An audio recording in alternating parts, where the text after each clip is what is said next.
Welcome to the Love Deep Lab podcast, helping you integrate sex, sexiness, sacredness, and science in your life and your bedroom. And now, your host, Dr. Stormy. Hi, welcome to the Love Deep Lab podcast. I'm your host, Dr. Stormy. Welcome to our first guest of season 2. This podcast is really about all things sex, science, and sacredness. 3 things that I love and our amazing guest here today I know is also passionate about. But I'm just so excited to have you back for season 2. And today we're going to talk about getting in touch with your needs, wants, and desires. This gets a bum rap in our culture that, especially for men and for women, but it really a potent messaging for women about not claiming and owning our needs, wants, and desires. So we're also going to talk today about getting in tune with the body and why that is so important in life, love, and sex. And then also how shame impacts us so deeply, our life, and definitely our sexuality. So I'm so excited today to have an amazing guest with us, a sister friend, a healer, just an incredible light in this world that I know personally. And I'm just going to read her amazing bio. Welcome, Nicole. Oh, thank you. Thank you for listening.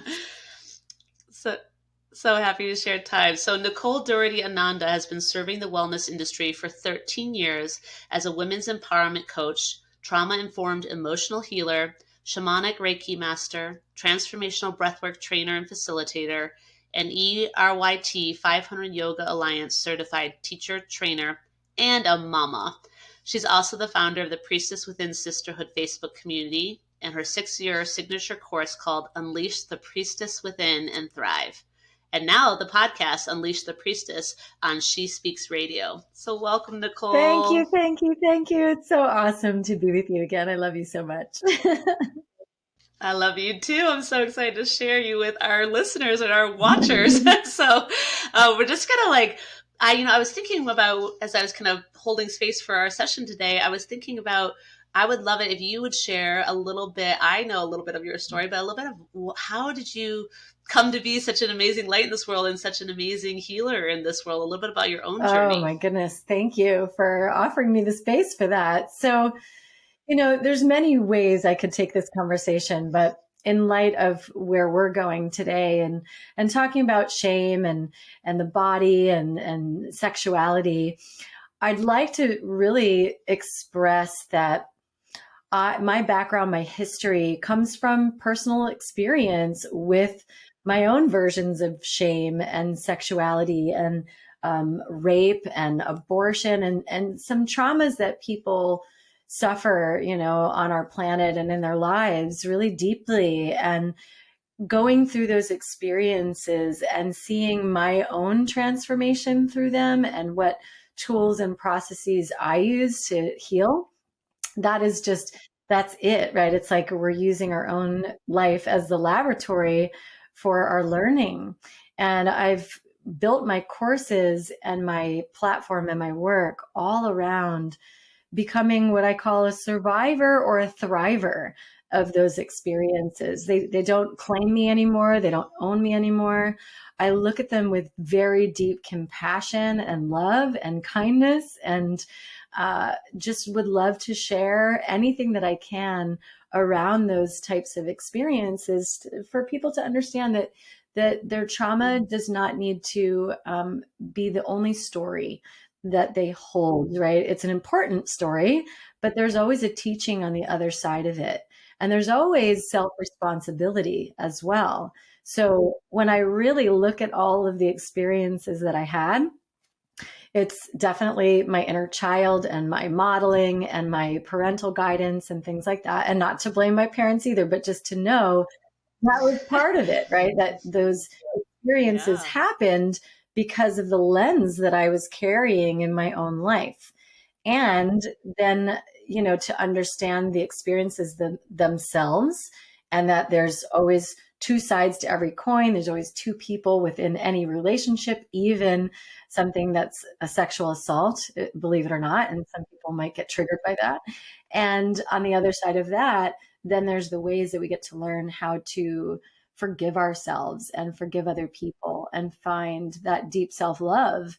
It's a journey. It's definitely a journey, but I've got a lot of tools in my pocket at this point in my life, and ones that I feel are really powerful and the ones that I teach So yeah, it's been a journey, and there's so many other things I could say about that story, but that's kind of an overview of where I'd like to go, with the conversation. Yeah. Yeah. Thank you so much for sharing. That's so beautiful. And I mean, so much of what you shared is so powerful. Yeah. And I love just shedding some light and love on, the universality of trauma, a capital T, little t, they vary in that way, but that, and I love what you said about learning. First, we learn to survive, but then how do we move that to like thriving and joy and bliss? And so I love the work that you're doing out there with women and working through, like you said, not just integrate, like really integrating and then having our traumas be part of our power rather than just a part of our story. So that's amazing. I celebrate you so deeply. That's awesome. So, as you and I were talking about what we felt most alive about to share is, why do you think it's, Nicole, important to get in touch with our needs, wants, and desires? And like I mentioned in the intro, that gets a bit of a bum rap, like we're being selfish or we're putting our needs first, and like for men and women, but definitely potently in society and social media and media for women about not claiming our needs, wants, and desires fully. And so, why do you think that's important? Why do you help women to do that and yourself to do that? Oh my gosh. I mean, I feel like we could have 20 podcasts about this one discussion. The way I kind of look at needs, wants, and desires is like desire is a yearning. It's something that's really deep in our body. We're built to desire. And even as a yogi, I've been studying yoga for 20 years. It's like, the main tenet of being a human being is that we have these desires. We have these deep yearnings. And from that, what often happens in a material world and with the ego is then the desire often translates to things that we want because we experience a lack mentality. Like, I want this thing because there's lack inside of me. Or I want this thing because everybody else has it. Or I want this thing because it's going to define my value or my worth.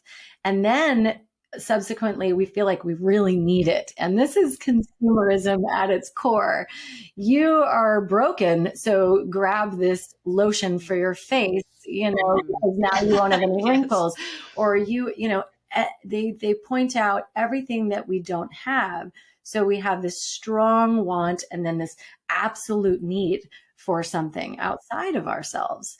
So it's a really interesting kind of slippery slope, desires, needs, and wants. However, I do believe that when we really tap into our hearts, in yoga, they call that the sankalpa, the deepest desires, the yearnings of our heart. So it's separate from material wealth and, the material plane. It's more like, what do I really desire? Maybe it's deeper love, the Love Deep Lab. Maybe it's deep love. It's connection. It's the parts of us that are in desire around the heart. And that's different than a material want, need, and desire. Are they bad? No, the label, I don't want to label a desire for something material to be bad, a bad thing, because those things can also support us as well. But it's like really learning how to check in with what is ours, and then for our own self, and then what is a desire for, let's say, outer validation or an external need, so it's really an interesting conversation. It goes quite deep. Totally. Yeah. That's so beautiful. I love that. And I love, exactly. Like, I always joke that I kind of want this moniker of being a pleasure pusher, but I want it to be like a conscious pleasure pusher for myself and for my clients and for those that I love and those that are listening and watching. But that exactly, like I love that, getting in touch with the needs and yearnings. I love the word yearning of our heart, of our heart space, right? And what supports you to be your biggest, brightest, best, most badass self, right? So I think that's so powerful. I was reading about conscious hedonism the other day, and I was like, oh, I kind of like that. Like, right? Hedonism, I know, isn't that amazing? Hedonism is just the like relentless pursuit of pleasure, but we can cause harm if we're doing it unconsciously, or let's like totally genitally driven or non-consensually or all the things that we, whole other podcast on that. But if you're doing it consciously, why not pursue pleasure with passion and vigor? Absolutely. Right? And I think you hit the nail on the head when you said consciously, because that's also the work that I'm talking about with desire as well, with the women who, let's say come from a traumatized experience.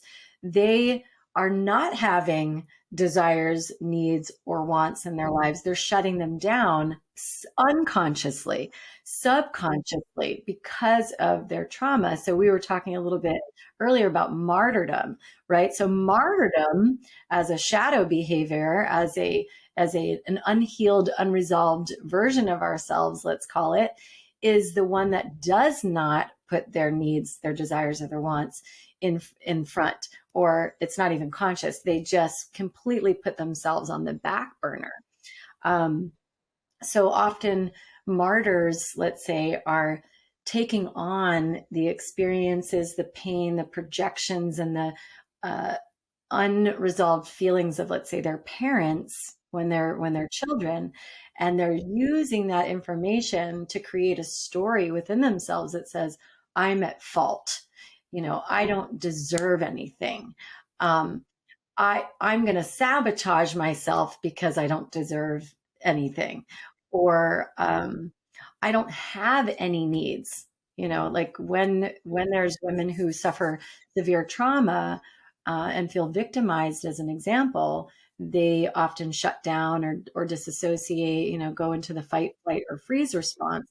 And because of that situation, they then moving forward may not be able to express their feelings or their desires or their wants. They might have fear around that, fear of rejection, fear of hurt, fear of attack, whatever, right?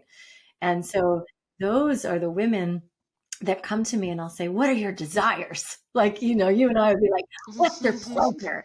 What turns you on? And they're like, oh, whoa, like that question alone is like a game changer for them. They're like, I don't know, like literally freeze. I have no idea what my desires are.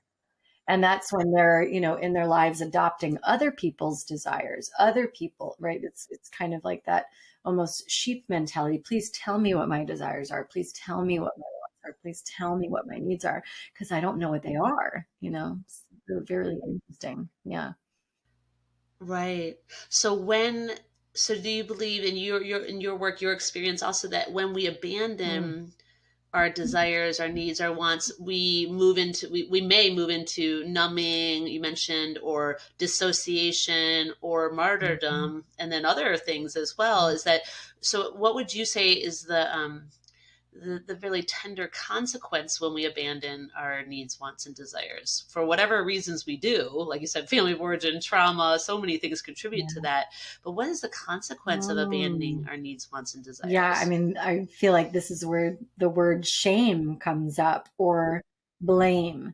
It's a self-inflicted, even guilt, self-inflicted experience of punishing ourselves for everything that was happening around us. It's our fault. And so the consequence is that shaming. And I think that perpetuates the idea that I'm not worthy, or I'm not deserving, or I'm not good enough.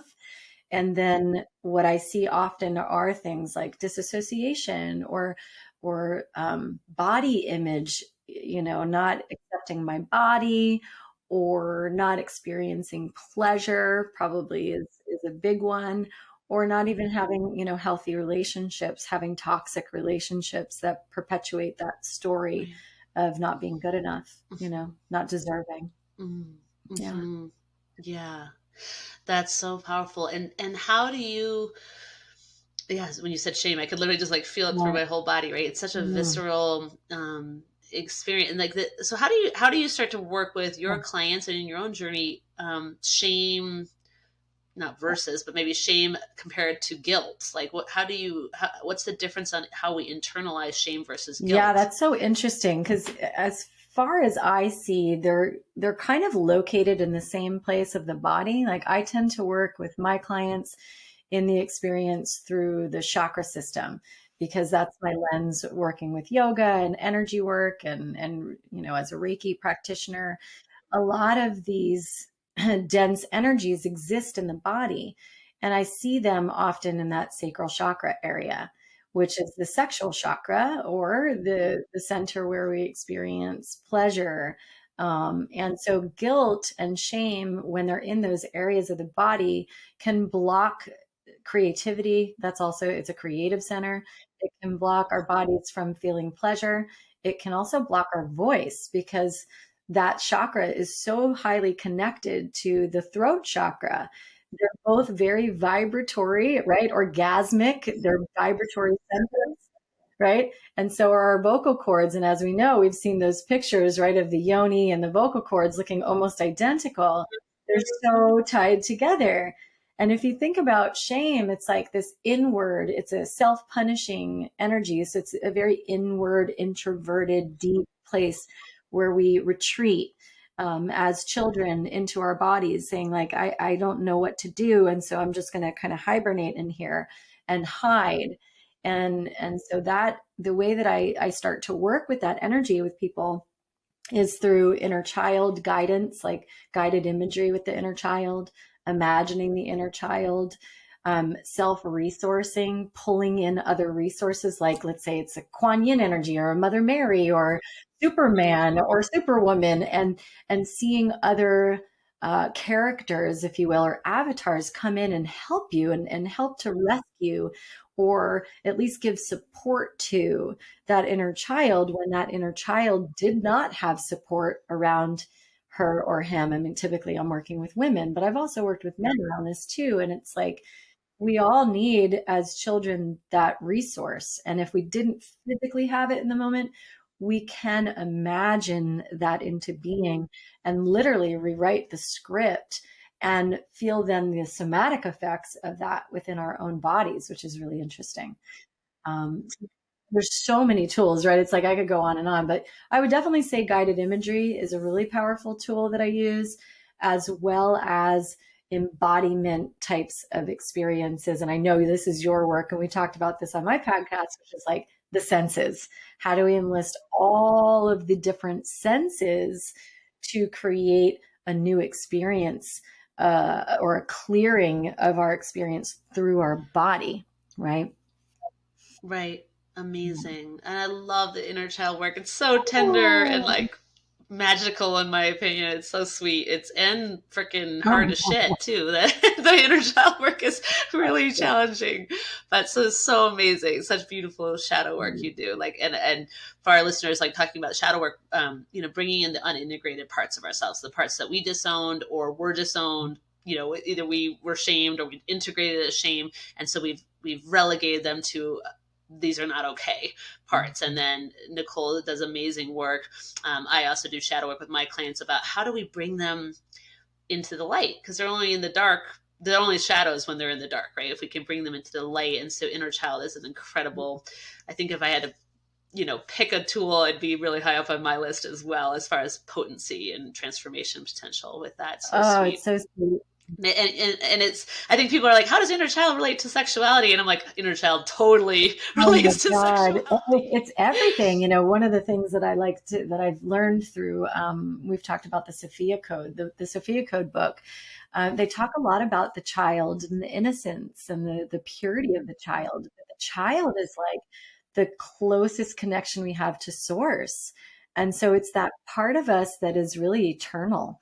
It is our creative genius. And that's what I keep going back to, is like, when you get in touch with your inner child and your creative genius, you actually also get in touch with your desire and your passions, because that is the soul essence of you that is holding those codes of, wow, I love petting horses, or I love picking flowers, or I love romping in the water. These are things that we love. And when we banish the inner child, or we abandon the inner child, or we forget about her or him, we forget about those parts of ourselves too. The things we love to do, that we deeply desire, right? Yeah, totally. And if you're only listening, Nicole has this huge grin on her face, as do I, because when we start to work with inner child, it's like this playful delight. Like I love what you said, Nicole, that it's the closest we are to source, right? To our absolute essence and creative potential. And then life happens and all of our traumas and all of our historicity and all of our experiences, and we can lose connection with our inner child. And so that reconnecting with inner child, I think is so magical, superhuman. It is definitely superhuman. And Awesome. yeah, I was going to say one more thing about that too, because you had mentioned the darkness, and people fear the dark. There's definitely that thought like darkness equals bad or darkness equals negativity. And one of the most beautiful processes and lenses that I've come across is in the shamanic traditions, because they talk about soul retrieval. And it's not in their traditions, they say soul retrieval is like the soul leaves the body and hides somewhere. But there's actually a lot of processes with guided imagery where the soul's actually, we just kind of put the soul in the cave. It's a dark cave, and we imagine going into the cave and bringing the child who's just happens to be sitting in a cave, not completely far out in the distance, not away from your body, not outer worldly, but like still there, just in the dark, like you said, and just needs some light to be shown to that child. And so we bring the child out of the cave and play outside. It's like we dance in the field, or we, like I was saying, romp in the water, whatever we decide to do with the child. But that's the integration piece. And it's really reparenting and creating this really beautiful relationship with your child. And I love working with parents because they have this image in their head. You're a parent, I'm a parent. You know what your child looks like, and you know what it feels like to hold their hand and go and play, on the mountain or go skiing or whatever you guys are doing these days out there. And the inner child can be that same child. If you have a child, it's almost imagining that one is in each hand, the real one in the flesh and bones, and the other one that's in your imagination, but equally important. Oh, wow. Equally as real. So beautiful. Amazing. So one of the many gifts of parenting, along with all the challenges too. But I think that's absolutely right. You have an embodiment of an inner child that is part you, right? Is you can see your reflection in. So that's awesome. So inner child work, we always kind of do some tangible practices for our listeners and our watchers to begin. So Nicole, what would you recommend? Obviously inner child work is one of them. But what would you recommend as some concrete steps, as how the brain works? If we can create the roadmap, we're much more likely to walk the roadmap. And so some roadmap steps for our listeners to begin to, claim needs, wants, and desires, work on connecting to the body, work with healing shame. What are some ways that you recommend for just kind of getting our feet wet in this area? Oh gosh. I would say one of my favorite practices, and this is like a really simple, in a way, practice for people to discover shame in their body, because our body's so tangible. We can see it, and we can then have the experience of embodiment, like you mentioned, is mirror work. Being in front of a mirror and going to the mirror and taking off your clothes and standing in front of the mirror and starting to, and this is a little bit more geared towards body shame, but it also brings up a lot of the subconscious patterning as well. Where in your body you don't like something. Oh, if I look in the mirror, I used to say things about my nose. I don't like my nose. It's big. Well, why do I think that about my nose? Oh, there's this memory that I have of my dad, as my example, saying, oh, you have a big nose, or he said something to that effect. And I took that very personally. And then I had this experience of wanting to shame my face and my nose. And I'll tell you, I had a million thoughts about what kind of plastic surgery I should get and this thing to have this nose. And I would pick out noses. I would try to hide my nose. I would try to hide my nose under my hair. I mean, I used to do all sorts of things around that just based on that one thing. So if you notice that thing in your body, let's say it's my example, Then what I would have someone do is go to a little hand mirror or that same mirror and imagine that parent or the person. It could be a child at school. It could be anybody, right? It doesn't have to be a parent, and speak to them. When you told me this thing about my nose, I felt this. Maybe it was shame, maybe it was guilt, maybe it was fear, whatever the feeling was. And that didn't feel good for me, and this is my experience. What I actually value, this is a bit of nonviolent communication, but what I value is to feel good in my body. What I value is to feel pretty and beautiful. Would you be willing to just listen, hear me out? And then in that moment, you could have a request. Help me understand why you might have said that. Now my dad's passed, so I can't really ask him that, but I can imagine that maybe he said that because he felt that way about himself, or he had a similar experience. And then I can have almost like an instantaneous healing and forgiveness with that piece of myself and with my father as the example, and really then go into the mirror and say, how could I see my nose is prominent. My nose is my nose. I chose this nose. It's an amazing nose. I can smell with this nose. And you start to tell your body like all the great things that this thing actually does, this nose. It does so many things. Thank God I have a nose and I can smell, because now I can taste and all these things, right? And then you kind of heal at a subtle level the thoughts that came with it, the shame that might have come with it, and now you start to see the benefit of that particular body part. That's kind of one example. Wow, that I really beautiful. Like.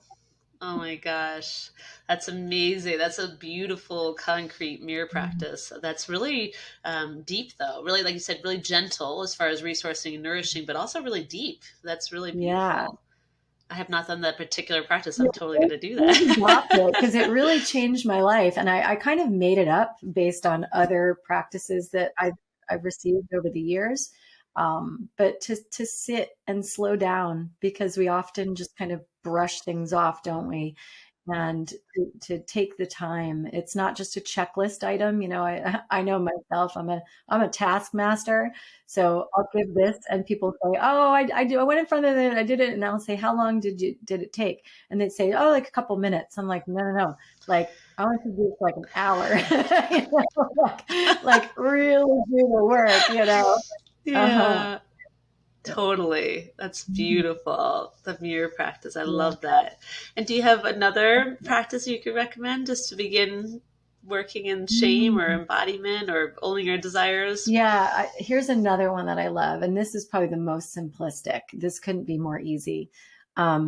Is the Ho'oponopono.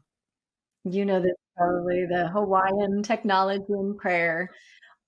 Shame comes up, hands on the body where you're feeling that thing, and just really dropping into this very simple phrase, I'm sorry. Because we're actually saying I'm sorry to myself in this moment. If it's shame, because it's self-punishment, right? The self-saboteur. I'm sorry.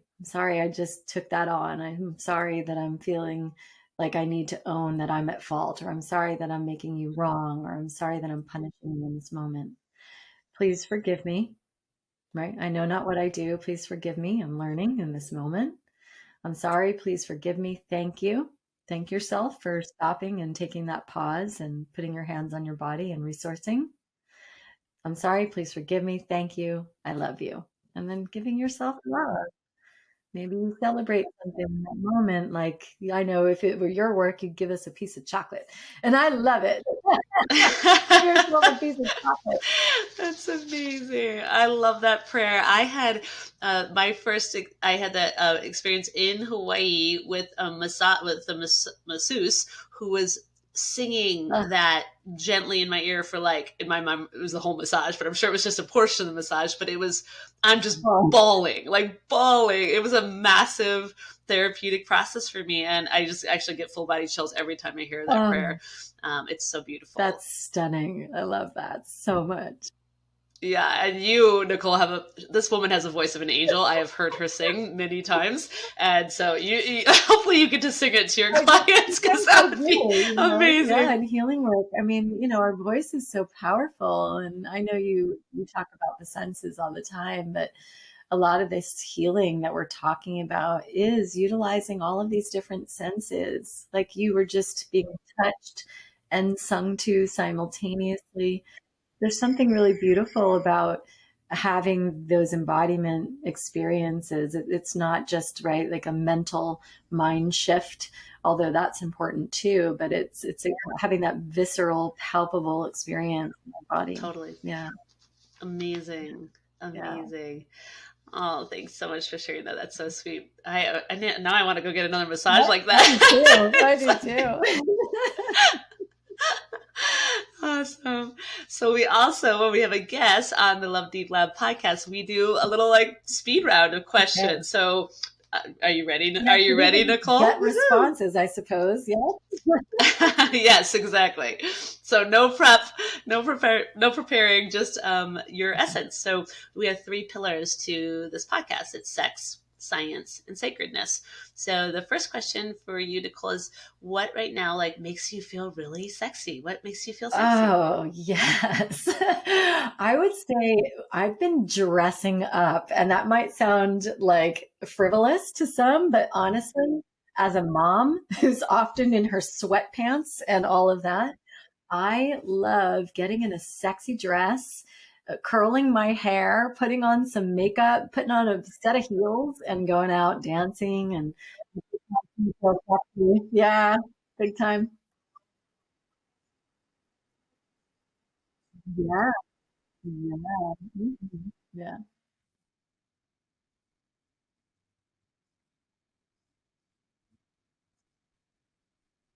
Mhm.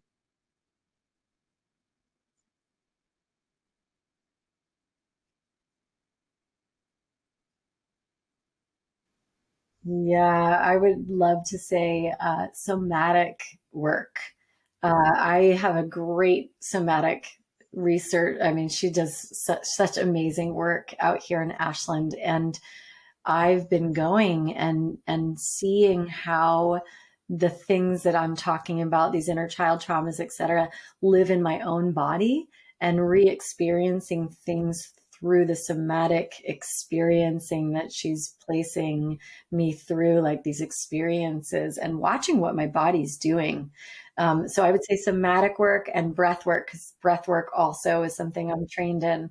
And I find that work also has that same type of experiencing for my body, where I'm really releasing trauma through the breath work. Yeah. Amazing. We have to breathe. We might as well do it fabulously, right? Exactly. That's Yeah, awesome. Beautiful. Awesome. And then the last pillar is sacredness. And so right now for you in your life, in this moment, what do you find and feel as sacred? Oh, wow. I would say motherhood is actually what came up when you said that. That was the first word. And to really be steeped in the practice 24/7 of my own inner work as a conscious parent, while in the work of parenting. It's so deep and so sacred. It is so beautiful. So intuitively I heard that word for you right before you said it, so that's amazing. So deep crucible. Parenting is a massive crucible for personal growth. Thank you for saying that. That is a perfect word. It is a crucible, the cauldron of transformation. Totally. Awesome. Right before this, I had my son who's going to be 18 this week. I had him stand up.